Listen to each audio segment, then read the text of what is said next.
स्वागत है आप सभी स्टूडेंट का AIR न्यूज एनालिसिस के इस पार्ट में। इस पार्ट में आज हम गोल्ड पर बात करेंगे। गोल्ड के संबंध में एक महत्वपूर्ण खबर हमारे सामने आई है कि गोल्ड की एक समान कीमत रखने वाला भारत का पहला राज्य केरल बन गया है। मूल्यों की पारदर्शिता के संबंध में, ट्रांसपेरेंसी इन प्राइस के संबंध में उठाया गया यह एक बहुत ही बड़ा कदम है और आपके एग्जाम की दृष्टि से काफी महत्वपूर्ण है।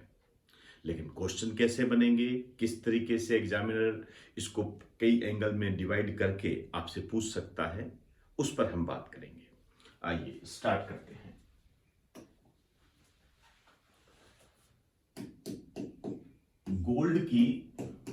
गोल्ड मीन सोना, स्वर्ण,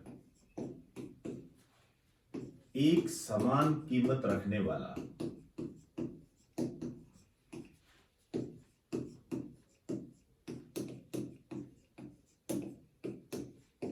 भारत का पहला राज्य, एक समान कीमत रखने वाला भारत का पहला राज्य, ये जो है ये है केरल। ये न्यूज है हमारे सामने। अब केरल के संबंध में ज्यादा मैं बात नहीं करूंगा, कई बार मैंने इसके बारे में आपको बताया भी है। मैं यहां पर बात करने जा रहा हूं गोल्ड के संबंध में। ये इसलिए बात करने जा रहा हूं क्योंकि इस न्यूज में से ये जो पोर्शन है, जिसे आप एक साइंस का पोर्शन भी कह सकते हो, वहां से क्वेश्चन उठेगा। एग्जामिनर इस न्यूज को साइंस के एंगल की दृष्टि से देखेगा। अब साइंस के एंगल की दृष्टि से जब हम देखते हैं तो हमें फिर पुराने पेपर का एनालाइज करना पड़ेगा। उसमें हमें इस संबंध में कौन कौन से क्वेश्चन बने हुए हैं उसको जानना पड़ेगा। आइए स्टार्ट करते हैं। सबसे पहली बात तो यह है, स्वतंत्र रूप से पाई जाने वाली धातु है।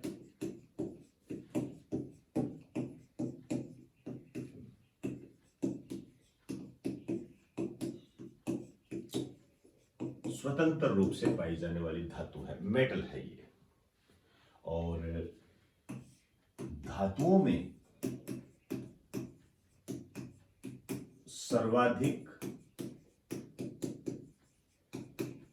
आघात वर्धनीय यही है।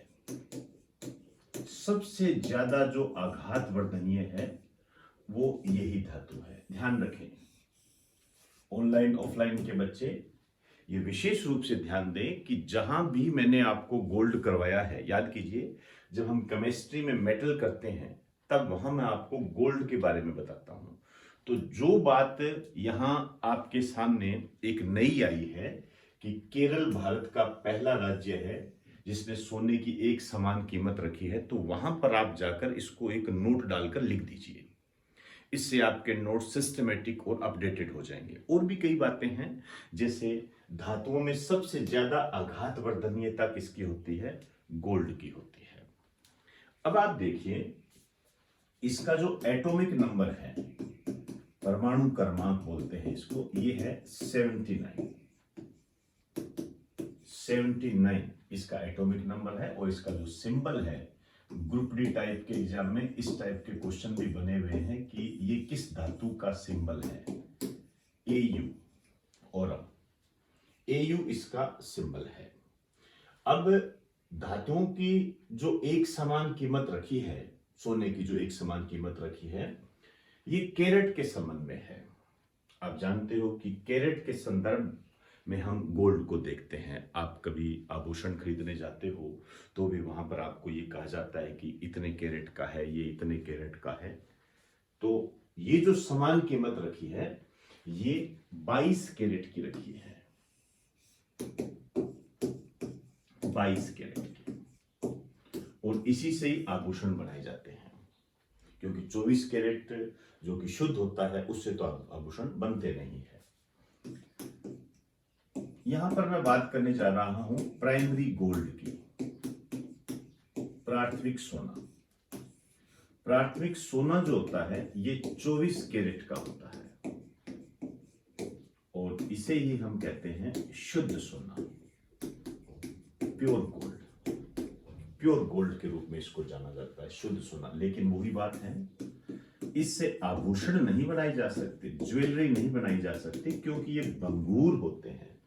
फिर सवाल पैदा हो गया, तो फिर आभूषण कैसे बनाए? तो इसको कठोर किया जाता है। तो कठोर करने के लिए इसमें कॉपर मिलाया जाता है। एक लाइन लिख दीजिए, इसे कठोर बनाने के लिए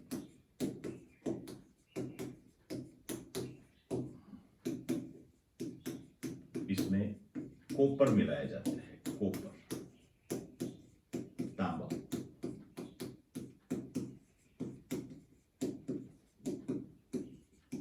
कॉपर मिलाते हैं। आप जानते हो मनुष्य के द्वारा खोजी गई पहली धातु कॉपर है।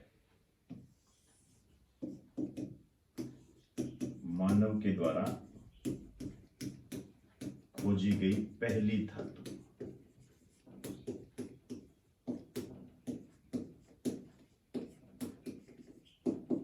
कॉपर है। गोल्ड के संबंध में एक और बात आपको बताना चाहूंगा। जो गोल्ड है, इसका जो निक नेम है, इसे कहते हैं धातुओं का राजा,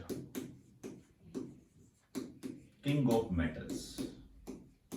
धातुओं का राजा कहते हैं। अपने नोट्स में अपडेट कर लें इसे, धातुओं का राजा कहते हैं इसको। एक क्वेश्चन और आता है गोल्ड के संबंध में, उस पर मैं बात करना चाहूंगा। एक बार आप इसे नोट कर लें।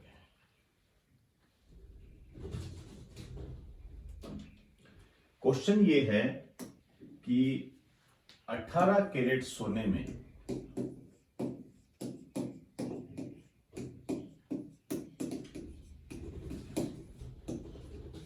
शुद्धता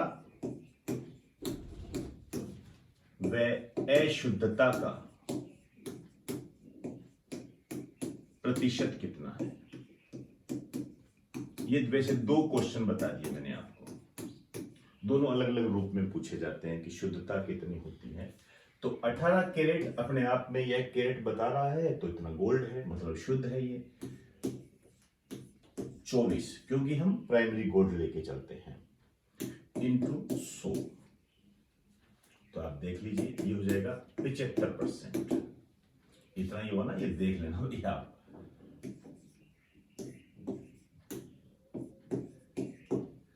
75%। ये जो 75% है, ये तो है शुद्धता। और ऑब्वियसली बात है, अशुद्धता को निकालने की भी आवश्यकता नहीं है। ये हो जाएगा 25%। ये क्वेश्चन मैंने कई बार देखा है, तो एक बार आप इसे नोट करें। गोल्ड के बाद में अब मैं बात करना चाहूंगा एक व्यक्तित्व के बारे में, जिनका नाम है श्याम शरण नेगी। मेरे अनुभव के आधार पर इसको लगा दीजिए मोस्ट इंपोर्टेंट। ये मोस्ट इंपोर्टेंट फैक्ट है जो आपको ध्यान रखना है। ये जो है, इनका जो संबंध है कल्पा से। कल्पा,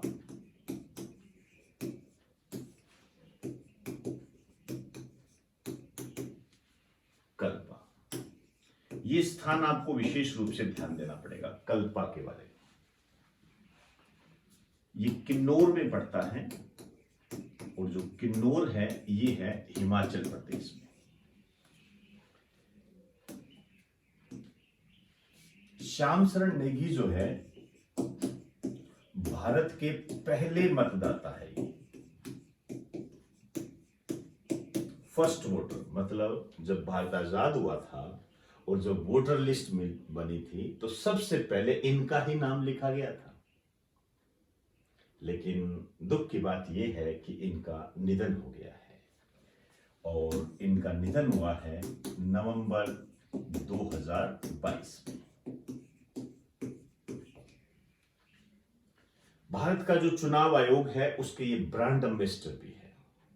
लोगों को मतदान के लिए जागरूक करने की दिशा में चुनाव आयोग के द्वारा उठाया गया यह एक महत्वपूर्ण कदम था। तो लिख दीजिए, भारत के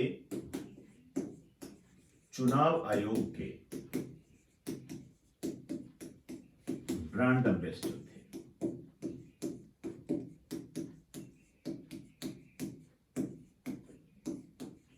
ब्रांड एम्बेसडर थे।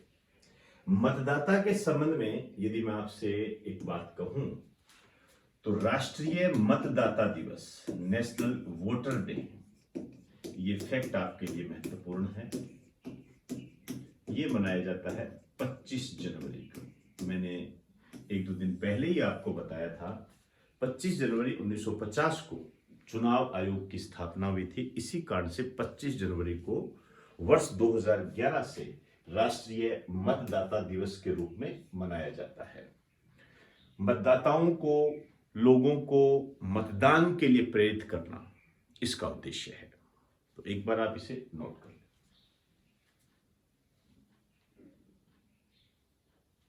तो दोस्तों, आज हमने श्याम शरण नेगी जी के निधन पर बात की। जिसका निधन हो जाए उनका अपने आप में एक क्षेत्र इंपॉर्टेंट बन जाता है आपके एग्जाम की दृष्टि से। और इनके संबंध में ये बात सबसे महत्वपूर्ण है। भारत के पहले मतदाता, भारत जोड़ो यात्रा के दौरान राहुल गांधी जी ने भी इसके निधन पर शोक व्यक्त किया है। और चुनाव आयोग के ब्रांड एम्बेसडर है। चुनाव आयोग के संबंध में मैंने आपको कई बार बताया है, संवैधानिक दृष्टि से आर्टिकल 324 मत भूल जाना, 324 चुनाव आयुक्त होते हैं। जो मुख्य चुनाव आयुक्त है, पहले जो थे ये सुकुमार सेन थे। वर्तमान में जो मुख्य चुनाव आयुक्त है वो राजीव कुमार है। कोई किंतु परंतु नहीं है। ये क्वेश्चन आते जाते रहते हैं, तो ये तो आपके जहन में हमेशा रहने ही चाहिए। तो दोस्तों, इन्हीं शब्दों के साथ आपसे इजाजत चाहूंगा। आप सभी को मेरा नमस्कार।